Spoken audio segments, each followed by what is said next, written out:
Amen mga kapatid, kamusta po kayo? Naway nasa mabuti po kayong kalagayan. Maya-maya po mag-start po ang ating devotion sa araw na ito, sa gabi nito. Naway pangunahan tayo ng Panginoon ng kanyang banal na Espiritu. Hintay lang po tayo saglit mga kapatid. At tayo po'y mag-uumpisa na rin po sa ating devotion sa gabi nito.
Amen mga kapatid, ilang saglit lang po, mag-start na po tayo sa ating pong devotion sa gabing ito. At nakaka-excite po na mag-aaral po ng salita ng Diyos. Lalo kung araw-araw po nakaka-excite po. Bukod po sa pagbabasa natin ng salita ng Diyos, napakasarap din po na makinig po ng salita ng Diyos. Kaya ihanda po natin ating sarili sa gabing ito sa pakikinig po ng salita ng Diyos.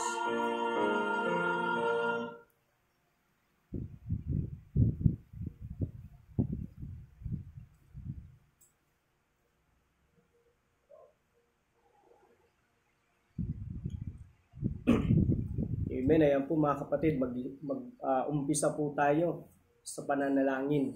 Nagabayan po tayo ng banal na Espiritu sa ating pag-aaral na kanyang po salita. Let us pray. Pagpala namin Diyos, makapangyarihan sa lahat. Tinataas ka namin, Panginoon, sa aming mga buhay at sa gabi pong ito ng pag-aaral po namin ng iyong salita. Naway kayo pong siyang maluwalhati, Panginoon. At kami po ay matuto ng inyo pong mga salita na ito po ay maisagawa namin sa aming mga buhay. Gabayan niyo po ang bawat isa sa amin, Panginoon. Kayo po ang siyang pumatlubay sa aming banal na Espiritu. At ang lahat ng ito ay binibigay namin sa iyo ang kapurihan sa pangalan ng Panginoong Kristo. Amen. Amen. Mga kapatid, buksan po natin ang ating Biblia sa aklat po ng 2 Timothy chapter 3 verse 16. 2 Timothy chapter 3 verse 16, and ito po ay isa po sa mga familiar na mga verse na madalas po natin napakinggan at nababasa po sa ating mga devotions. So 2 Timothy chapter 3 verse 16, okay, buksan po natin ang ating Biblia. All scripture is given by inspiration of God and is profitable for doctrine, for reproof, for correction, for instruction in righteousness. Alam naman po natin ang salita po ng Diyos ng Panginoon ay inspired. Yan po ay inspired. Ibig sabihin po, ito po ay buhay. Nangungusap po sa atin. Kaya nga po nagkakaroon po ng transformation sa ating pong mga buhay dahil ang salita po ng Diyos ay buhay, totoo. At ito po ay kumikilos sa ating mga minamahal na kapatid. And is profitable. Ito po ay karapat-dapat sa doktrina, sa reproof, sa correction, and sa instruction in righteousness. Ang title po ng mensahe natin sa gabing ito, mga minamahal na kapatid, Relationship to the Word of God. Relationship to the Word of God. How is our relationship to the Word of God? Kapatid, kumusta yung relasyon natin sa salita ng Diyos? Amen? Alam naman po natin ang salita ng Diyos, yan po yung pakikipag-usap po natin sa Panginoon. So, kumusta po yung pakikipag-usap po natin sa ating po Panginoon? Tayo po ba ay hindi nagpapabaya o nagpapabaya tayo sa ating relationship doon po sa salita po ng Panginoon? So, sa panahon po natin ngayon, napakahalaga po na ang salita po ng Diyos ay ating pong pagbubulay-bulayan araw at gabi. Napakahalaga po na ito po ay ating din pong i-apply sa ating pong mga buhay. Number 1, dito po sa ating pong pinag-aaralan na matututunan po natin mga minamahal na kapatid, God's Word can meet your need. God's Word can meet your needs. Ang salita po ng Diyos ay makapagtutulong po sa atin na yung mga pangangailangan natin sa bawat araw, bawat nangyayari sa buhay natin, ito po yung makakatulong po sa atin. Makukuha po natin lahat ng kailangan natin sa pamamagitan po ng salita ng Diyos sa kahit ano pong sitwasyon ng ating pong buhay. The Bible is profitable for your life. Sa ating buhay, ito po'y profitable.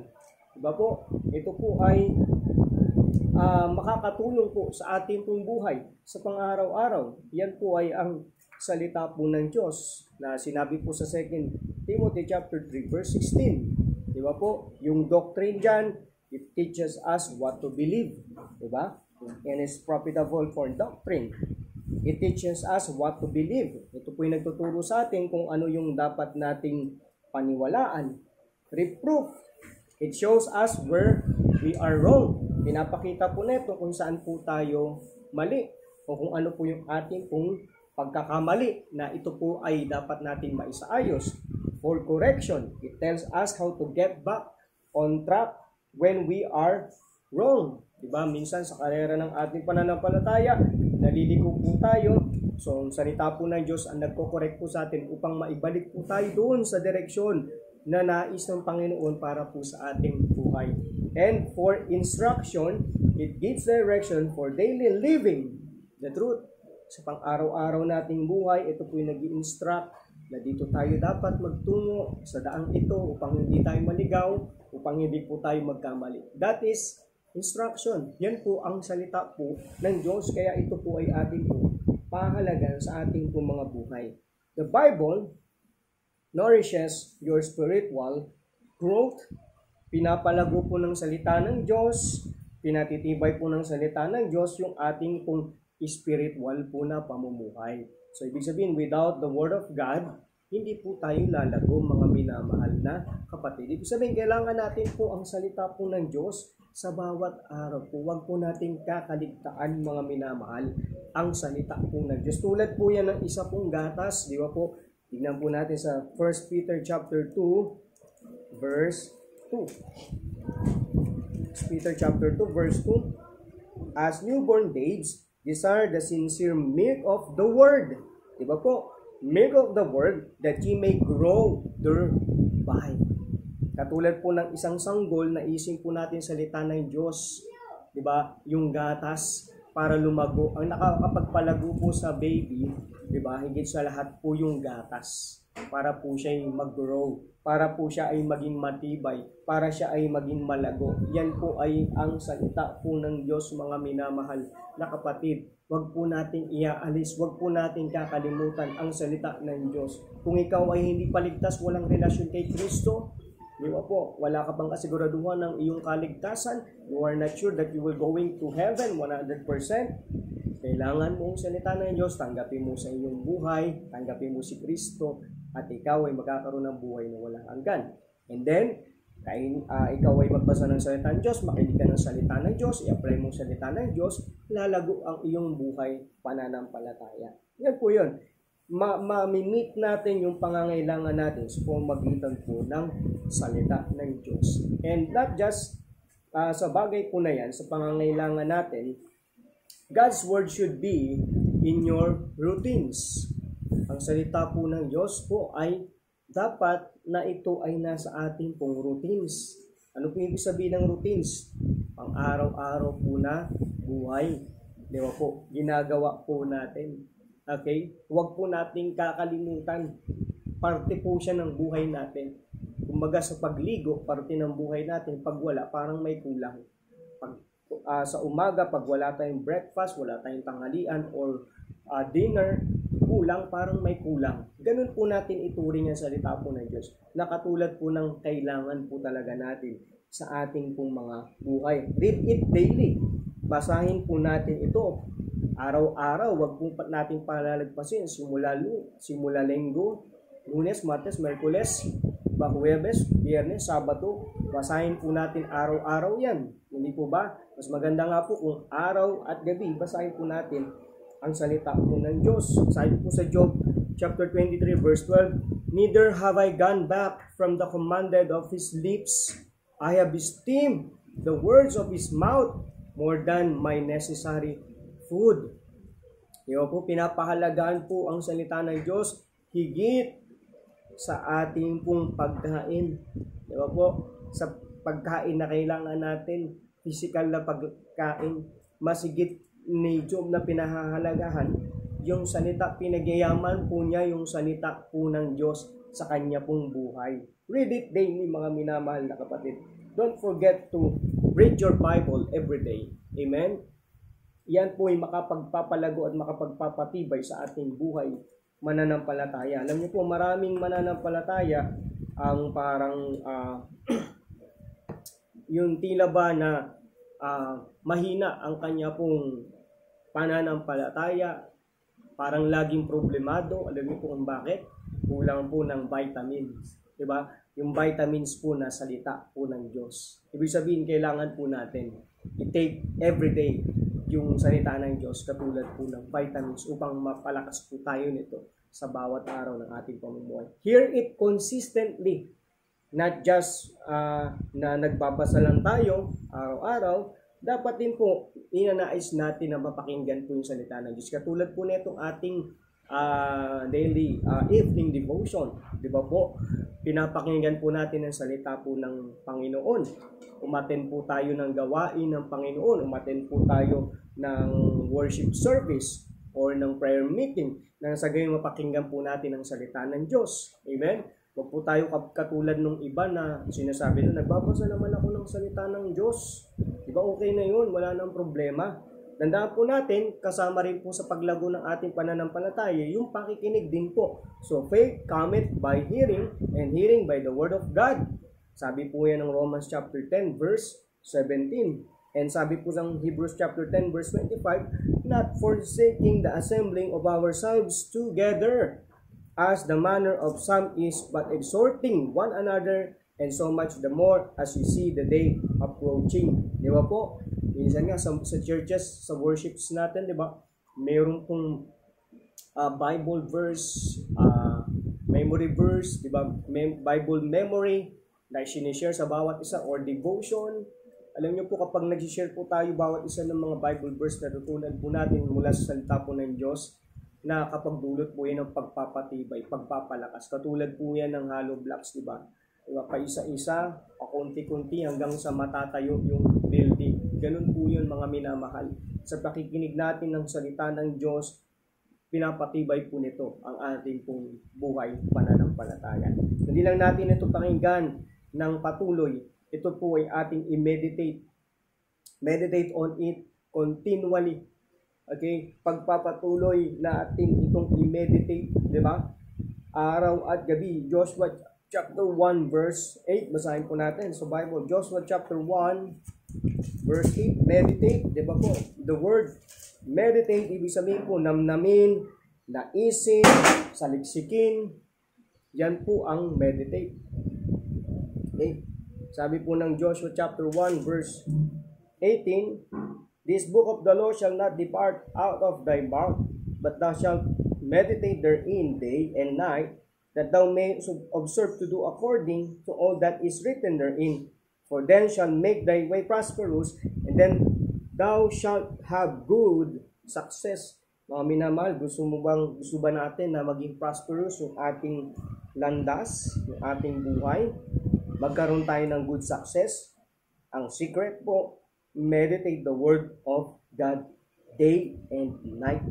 Diba po? Yan yung maggagabay sa atin para maging maayos yung ating buhay bilang tao, sa tahanan natin, bilang estudyante, bilang magulang, bilang anak, kung ano mang kalagayan mo bilang tao, kung ano ang posisyon mo sa trabaho, di ba po? Gayon din po sa church, kung ano yung kalagayan mo, yan ang magtuturo sa atin. Ang salita po ng Diyos, igagay po tayo. Basta po, naisip po natin araw at gabi. And maniwala ka, pagpapalain ka ng Panginoon, diba?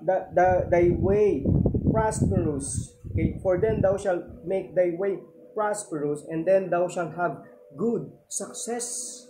Amen? Sabi ito ng salita ng Diyos, ito po ay paniwalaan natin at ito po ay totoo pong magaganap. Ito po ay totoo pong mangyayari sa ating pong mga buhay, mga minamahal na kapatid. Tingnan pa natin sa Psalms chapter 1 verse 2 hanggang 3. Psalms chapter 1 verse 2 hanggang 3. But his delight is in the law of the Lord, and in his law doth he meditate day and night. And he shall be like a tree planted by the rivers of water, that bringing forth his fruit in his season. His leaf also shall not wither, and whatsoever he doeth shall prosper. Amen. Yo po, kung yung salita po ng Diyos ay ating pong ninanamnam, di ba po, inaasam sa buhay natin, Okay, ninanais natin sa ating buhay, day and night, di ba po? Sinusunod po natin ang salita ng Diyos, kasiyahan po natin na sundin ang salita ng Diyos. Ang ating pong bawat gagawin ay pagpapalain. Amen? Whatsoever he doeth shall prosper. Napakasarap po ng salita po ng Diyos, mga minamahal na kapatid. Lalo po kapag memorize po natin yung mga salita ng Diyos, di ba po, kapag may temptation sa harap natin, tapos yung salita ng Diyos, di ba, parang katulad po yan ng espada, na siya pong ahawi doon po sa mga maling inalalagay sa isipan natin ng kaaway o ng mga nasa harapan natin para mahulog po tayo sa pagkakasala. Amen? Napakasarap po ng salita po ng Diyos. Amen po mga kapatid. Diba? Sabi po sa Psalms chapter 119 verse 11. Basahin po natin. Tignan po natin ang sinasabi po sa salita po ng Diyos. I pray na meron po kayong Bible dyan sa inyo pong harapan. Psalms 119 verse 11. Okay? Para po mapag-aralan po natin ito ng maigi. Thy word have I hid in mine heart, that I might not sin against thee. Di ba po? Kung yung salita po ng Diyos ay ilalagay natin sa ating puso, makakaiwas po tayo sa paggawa po ng kasalanan. Pero kung yung kasalanan po yung nasa puso natin at hindi po natin naalisin yan sa pamamagitan ng salita ng Diyos, patuloy po tayong mahuhulog sa pagkakasala. Amen po? Not just to meditate it continually, study it regularly. Amen? Hindi lang natin basahin, dapat pinag-aaralan natin. Iniisa-isa natin, mga minamahal na kapatid. May mga hindi tayo maintindihan ng word, tignan po natin sa dictionary. Meron din pong concordance. Okay, tignan po natin. Nang sa gayon, manamnam po natin yung sinasabi ng salita ng Diyos. Amen? Parang katulad po ng sumisimot ka ng isda, di ba tinatanggal mo talaga yung mga laman? Ganun po mga minamahal na kapatid. Iniisa-isa po natin, sinasaliksik natin na maigi ang salita ng Diyos kung ano talaga ang ibig sabihin nito at kung ano ang sinasabi nito sa ating mga buhay. Ganyan po ang salita po ng Diyos, mga minamahal. Ganyan po ang pagtrato natin sa salita po ng Diyos, mga minamahal. Buksan po natin sa 2 Timothy chapter 2 verse 15. Tignan po natin. Study to show thyself approved unto God, a workman that needed not to be ashamed, rightly dividing the word of truth. Amen? Nang sa gayon yung salita po ng Diyos, ma-divide po natin ng maayos. At hindi po tayo magkakamali, mga minamahal na kapatid. Amen? Divide the word of truth rightly, mga minamahal. So, kailangan natin itong i-study. Kailangan natin itong pag-aralan. And not just pag-aralan natin, ang pinakamahalaga rin po dito, apply it faithfully. Amen? I-apply po natin ito ng matapat, mga minamahal na kapatid. Amen? Diba? Sabi po sa James 1:22 hanggang 25, basahin ko po sa Tagalog, datapwat, maging tagatupad kayo ng salita. Amen? At huwag tagapakinig lamang na iyong dinadaya ang iyong sarili. Ganun po pala yun, kapag napakikinggan natin yung salita ng Diyos at hindi natin ito isinasagawa, dinadaya po pala natin ang ating mga sarili. Sapagkat kung sino man ay tagapakinig ng salita at hindi tagatupad, ay katulad siya ng isang tao na tinitingnan ng kanyang talagang mukha sa salamin. Sapagkat minamasdan niya ang kanyang sarili at siya'y umaalis pagtakay kanyang nalilimutan kung ano siya. Ngunit ang nasisiyasat ng sakdal na kautusan, ang kautusan ng kalayaan at nananatiling gayon na hindi tagapakinig na lumilimot kundi tagapatupad na gumagawa ay pagpapalain ng taong ito sa kanyang ginagawa. Amen? Kung tagapakinig pala tayo ng salita ng Diyos tapos ginagawa pa natin, ina-apply pa natin, sinusunod pa natin yung salita ng Diyos, pagpapalain yung ating mga ginagawa. Amen? Naalala ko dun sa kwento ni Joseph, meron dun part na sabi doon that he is a prosperous man. Amen? That he is a prosperous man. Bakit po? Hindi naman siya mayaman that time, pero sinabi doon that he is a prosperous man. Amen? Sapagkat ibig sabihin po, siya po'y pinagyayaman po ng Panginoon. Pinagpapala po ng Panginoon ang kanyang ginagawa sapagkat siya po'y sumusunod ng maigi po sa sinasabi po ng Panginoon sa kanyang buhay. Amen? So, we need to apply it faithfully. i-obey po natin. Nang sa gayon, ang buhay natin bilang mananampalataya, hindi po magulo. Di ba po? May kahirapan man, pero hindi ganun ka-disaster yung buhay natin sapagkat sumusunod tayo sa kalooban ng Panginoon. God's Word will transform your life. Amen? Little by little, itatransform ng Panginoon yung ating buhay.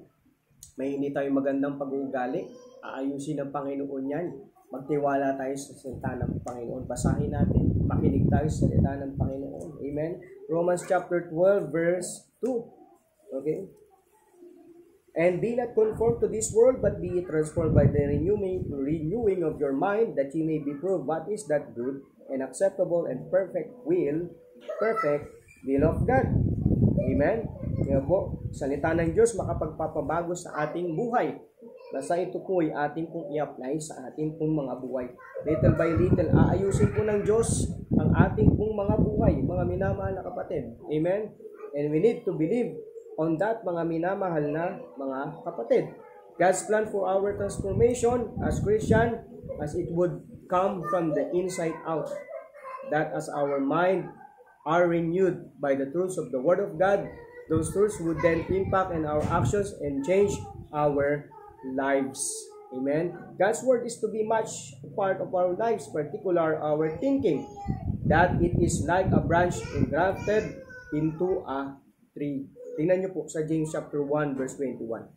Kaya't ihiwalay ninyo ang lahat ng karumihan at ang pag-apaw ng kasamaan at tanggapin ninyo ng may kaamuan ng salitang itinanim na makapagliligtas ng inyong mga kaluluwa.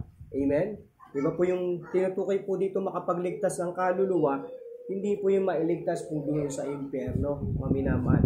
Kundi sa buhay natin habang tayo nandito sa lupa, mailigtas tayo mula doon po sa mga kapahamakan. Kung tayo po ay susunod po sa salita ng Diyos at aalisin po natin ang mga karumihan, alisin po natin ang mga kamunduhan, alisin po natin ang kasalanan, magiging maayos po ang ating buong buhay dito po sa mundo. Amen? Understanding the Bible increases your knowledge of God.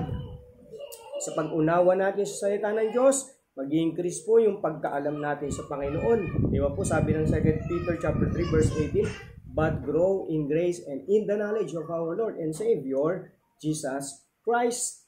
Amen? Kung inuunawa talaga natin na maigi ito, di ba po, mag-i-increase po yung knowledge natin sa Panginoon. Amen? Obeying the Bible produces Christ-like maturity. Amen? Hanggang sa dumating yung pagkakataon, di ba, sa ating buhay, diba? Sa pagsunod natin sa salita po ng Diyos, nagiging kawangis tayo ng Panginoong Jesucristo. Amen? Nagiging kawangis tayo ng Panginoong Jesucristo. Tingnan po natin. 2 Corinthians chapter 3, verse 18. Okay? Amen? I hope nandiyan pa kayo mga kapatid. 2 Timothy chapter 3, verse 18. Okay? Napakasarap po ng salita ng Panginoon. Amen? 3:18. But we all, with open face, beholding as in a glass the glory of the Lord, are changed into the same image from glory to glory, even as by the Spirit of the Lord. Amen? Napakasarap po mga minamahal na kapatid. Kung ating pong nilalamnamang salita ng Diyos sa ating buhay, ina-apply sa ating buhay, sinusunod ang salita ng Diyos sa ating buhay. Mga kapatid, di ba po, darating po yung time, magiging katulad po tayo ng Panginoong Jesucristo sa ating Christian maturity. Lalago po tayo. Amen? Continued use of the Bible produces spiritual discernment. Amen? Yung patuloy po natin paggamit ng Biblia, nagpo-produce po yan ng spiritual discernment. As we continue to read, study, meditate on, and obey God's Word, our ability to apply it to specific life situations and to discern right from wrong in sensitive areas of your life will develop. Made-develop po yung ating pong discernment, mga minamahal na kapatid. Kung ito po'y binabasa natin, pinag-aaralan, minimeditate, sinusunod, yung salita po ng Diyos, ina-apply ang salita ng Diyos, mababago po mga minamahal at madidevelop po ito. Mag-i-improve po, magkakaroon po ng improvement mga minamahal na kapatid. Basahin po natin ang Hebrews chapter 5 verse 13 to 14. Amen? And this is the last verse mga minamahal na kapatid. Hebrews chapter 5 verse 13 to 14. Hebrews chapter 5 verse 13 to 14. 13 to 14. For everyone that uses milk is unskillful in the word of righteousness, for he is a babe.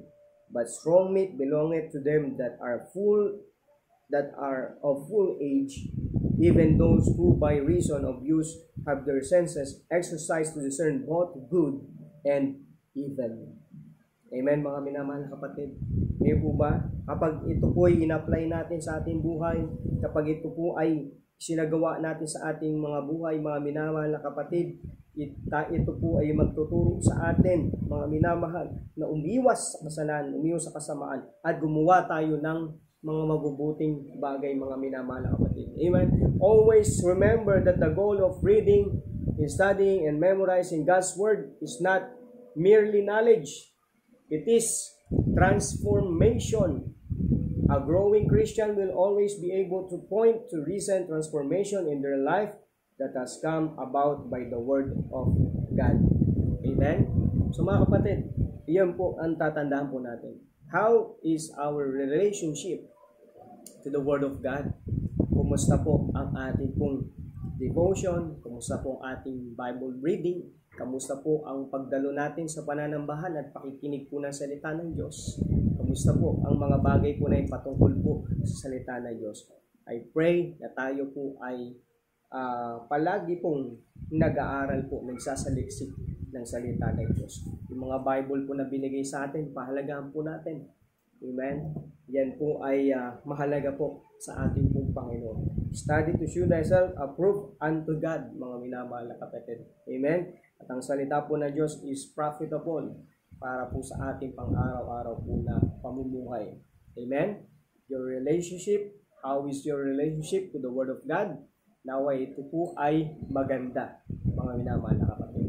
So, yun lamang po ang maiksing pag-aaral po ng salita ng Diyos. Naway tayo po ay nahamon sa pakikinig po ng salita ng Diyos. Let us pray. Panginoong Diyos, dakilat makapangyarihan, maraming salamat po sa aming pong napag-aralan patungkol po sa inyo pong salita.